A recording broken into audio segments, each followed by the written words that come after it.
Hello friends, स्वागत है आपका हमारा YouTube channel Sumer study point में, जिसमें आज हम कवर करने जा रहे हैं क्लास 8 की एक्सरसाइज 3.3 के रिमेनिंग क्वेश्चंस। प्रीवियस वीडियो में हमने क्वेश्चन 6 तक कंप्लीट कर लिया था। क्वेश्चन 7 से आज हम देखने वाले हैं।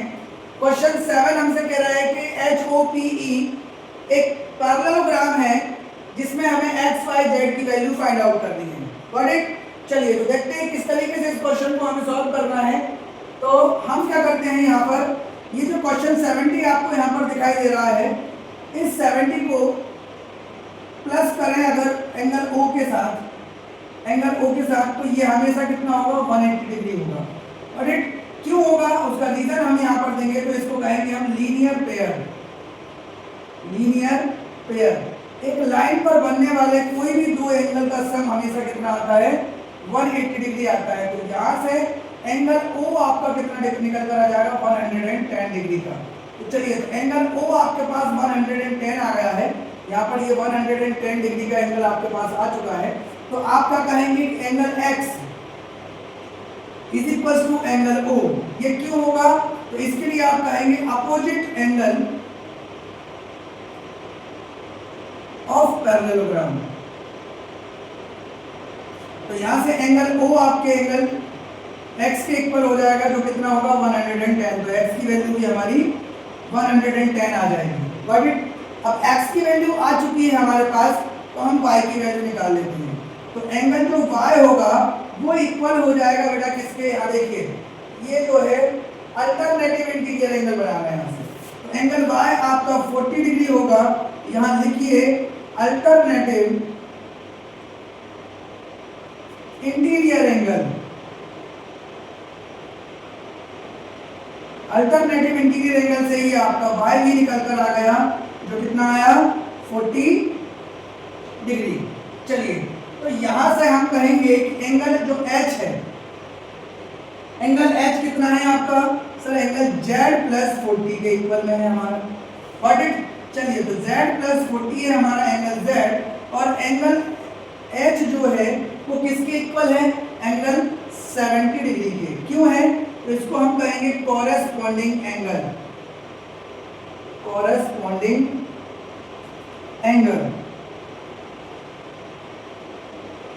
तो कॉरेस्पॉन्डिंग एंगल है वो इक्वल है।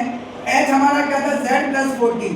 Angle z plus 40 is equal to 70। तो यहाँ से एंगल z आपका कितना आ जाएगा, 70 में से 40 माइनस करेंगे तो 30 डिग्री निकलकर आपका z आ जाएगा। तो यहाँ से आपका x, y और z की वैल्यू फाइंड आउट हो गई है। फटाफट इस क्वेश्चन को नोट डाउन करिए। चलिए तो बेटा देखते हैं इसी का 8th क्वेश्चन। इसमें हमसे कह रहा है कि यहाँ पर GUNS and RUNS are parallelogram, then find the value of x and y। x, y की वैल्यू हमें यहाँ से फाइंड आउट करनी है। तो हम क्या करें, पहले वाले डायग्राम को देखें। तो हम यहाँ से क्या कहेंगे कि जो आपका GS है, जो आपकी GS साइड है, वो किसके इक्वल हो जाएगी, NU के इक्वल होगी। क्यों? अपोजिट साइड ऑफ पैरेललोग्राम की अपोजिट साइड है, इसलिए। ठीक है, तो यहाँ से देखें कि आपकी जो GS है वो कितनी है, 3x है। वो किसके इक्वल हो जाएगी, 18 के। तो यहाँ से x की वैल्यू आपके पास कितनी आ जाएगी, 18 को 3 से डिवाइड करें तो 6। तो यहाँ से x की वैल्यू हमारे पास 6 आ गई। वहीं देखते हैं कि जो SN है वो किसके इक्वल है, आपकी GU के। ओके, अब देख लेते हैं SN आपकी कितनी है, 26, और ये कितना है, 3y minus 1 is equal to 26। Okay, इसको ऐसा लिख दीजिए, GU is equal to SN। तो यहां से आप देखिए 3y इज इक्वल टू कितना हो जाएगा, 26 और प्लस का 1 यानी 27। तो 3y is equal to 27। So y की वैल्यू आपकी यहाँ से कितनी आ जाएगी, 27 डिवाइडेड बाय 3 तो 9। आपके पास y की वैल्यू कितनी आ गई है, 9 आ गई है निकल कर। ठीक है, वही हम बात करते हैं नेक्स्ट क्वेश्चन की, जो है आपका RUNS। ओके, तो यहाँ पर देखते हैं कि जो डायगोनल्स हैं आपके ये डायगोनल हमें मालूम है पैरेललोग्राम के तो डायगोनल्स होते हैं वो बाइसेक्ट करते हैं एक दूसरे को, तो यहाँ पर हमारे जो डायगोनल वो बाइसेक्ट कर रहे हैं, यानी कि हम बात करें यहाँ से तो आपका जो एस ओ है वो ओ यू के इक्वल होगा और आर ओ है वो ओ एन के इक्वल होगा। ठीक है, चलिए तो वही देखते हैं इसका सेकंड पार्ट, और यहाँ से निकाल लेते हैं हम कि जो ओ यू है आपका, ओ यू है वो इक्वल हो जाएगा ओ एस के। ओ यू कितना है y प्लस 7। अच्छा ये इक्वल क्यों होगा, तो आप लिखिए यहाँ पे diagonals are bisect each other, bisect each other in parallelogram. Parallelogram के अंदर जो डायगोनल्स होते हैं वो एक दूसरे को बाइसेक्ट करते हैं।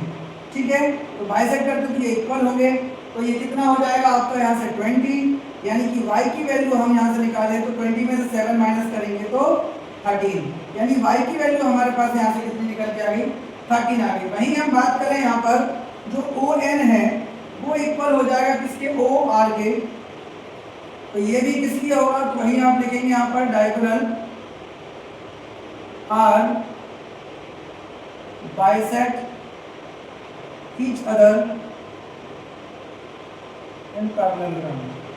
सो पैरेललोग्राम में जो डायगोनल्स होते हैं वो बाइसेक्ट करते हैं, तो ओ एन हमारे पास कितना है जरा देखिए, ओ एन है हमारे पास x plus y is equal to 16, और y की वैल्यू हम ऑलरेडी निकाल चुके हैं यहाँ से 13 इज इक्वल टू 16, तो x की वैल्यू आपके पास यहाँ से कितनी आ जाएगी 13 उधर जाके 16 में से माइनस हो जाएगा, तो x की वैल्यू आपकी यहाँ से 3 निकल के आ रही है।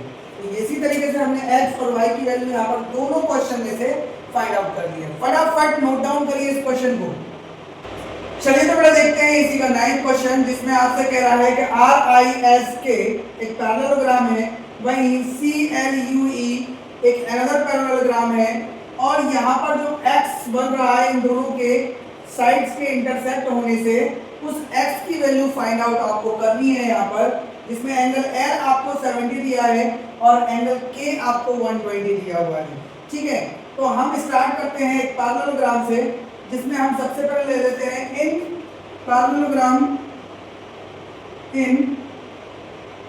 Parallelogram C L U E, इसकी बात करते हैं तो हम कहेंगे कि जो एंगल L होगा वो इक्वल हो जाएगा एंगल E के। क्यों हो जाएगा, तो आप कहेंगे opposite angle of parallelogram, parallelogram का अपोजिट एंगल होने की वजह से ये इक्वल हो जाएगा। तो यहाँ से आप देखेंगे कि एंगल ई जो है वो कितने डिग्री का हो जाएगा 70 डिग्री का हो जाएगा यहाँ से। Got it. चलिए तो इस तरीके से हमने यहाँ से एंगल 70 डिग्री का निकाल लिया है। अब हम बात करते हैं कि इन पैरेललोग्राम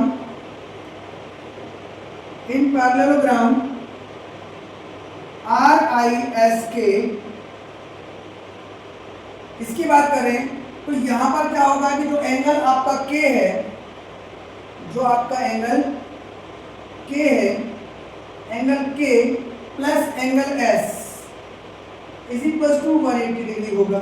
क्यों होगा, इसको हम कहेंगे co interior angle, co interior angle होने की वजह से। चलिए तो यही देखते हैं हम आगे। तो आपका जो एंगल K है वो कितना है 120 degree, so 120 plus angle S is equal to 180 degree. तो यहाँ से आपका एंगल S जो है वो कितना निकल कर आ गया 60 डिग्री। चलिए तो एंगल S भी आपके पास आ चुका है यहाँ से 60 डिग्री, तो एंगल E भी आ गया, एंगल S भी आ गया। अब इस इंटरसेक्टिंग पॉइंट को मैंने O मान लिया। ठीक है, तो अब हम बात करते हैं EOS using angle sum property. अब एंगल सम प्रॉपर्टी को हम इसमें अप्लाई कर देते हैं इस ट्रायंगल में, तो क्या हो जाएगा O plus angle S is equal to 180 degree. तो एंगल E हमारे पास आपके पास 60 डिग्री है, एंगल O आपको फाइंड आउट करना है, यानी O मींस क्या है एंगल X हो जाएगा 130 plus angle x is equal to 180 degree, तो 180 माइनस 130 डिग्री, तो यहाँ से एंगल x की वैल्यू आपके पास आ जाएगी। यहाँ से हमने x की वैल्यू फाइंड आउट कर ली है। फटाफट इस क्वेश्चन को नोट डाउन करिए। चलिए थोड़ा देखते हैं इसी का 10th क्वेश्चन। इसमें कह रहा है कि ये जो एक क्वाड्रिलेटरल आपको दिखाई दे रहा है, आप इसको एक ट्रेपेजियम किस तरीके से कह सकते हो, क्यों कह रहे हो? अगर ये ट्रेपेजियम है तो इसकी कौन सी दो साइड पैरेलल है? ठीक है, तो चलिए तो हम शुरुआत करते हैं इस क्वेश्चन की। कहाँ से कि हम ले लेते हैं कि 80 डिग्री का और एंगल m जो है वो का। ओके, तो हम क्या देख रहे हैं यहाँ से कि एंगल L जो है और एंगल m जो है 80 प्लस 100, यानी कितना आ गया आपका angle L plus angle 180 degree. It means क्या हो रहा है, when two adjacent any two adjacent angle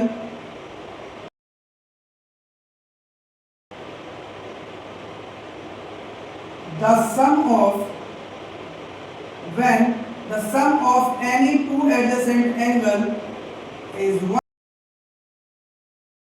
180, then the line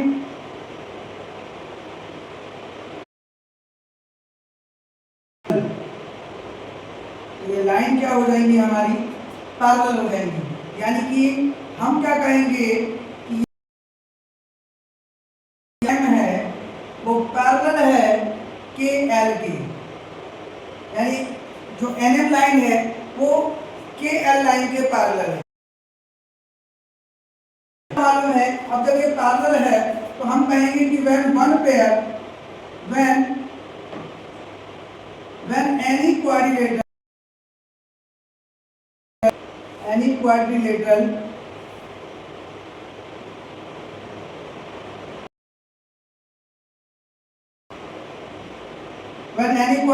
have one pair of side, one pair of opposite side,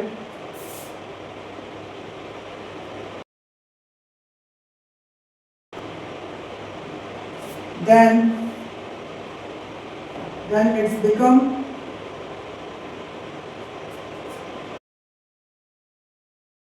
trapezium.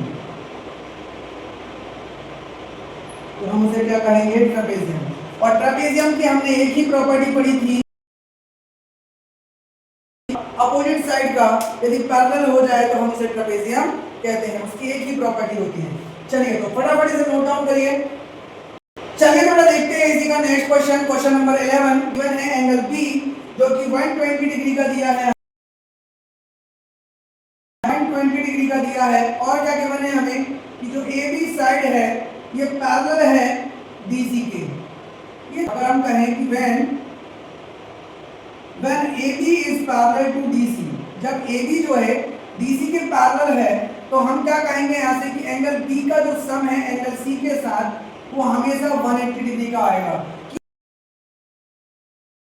Angle co interior angle, तो को interior angle है इसलिए कितना आएगा 180। तो वही एंगल B हमारा कितना है 120 plus angle C is equal to 180 degree. तो ये 120 प्लस में है इज इक्वल टू उधर जाकर माइनस हो जाएगा, तो एंगल C की वैल्यू आप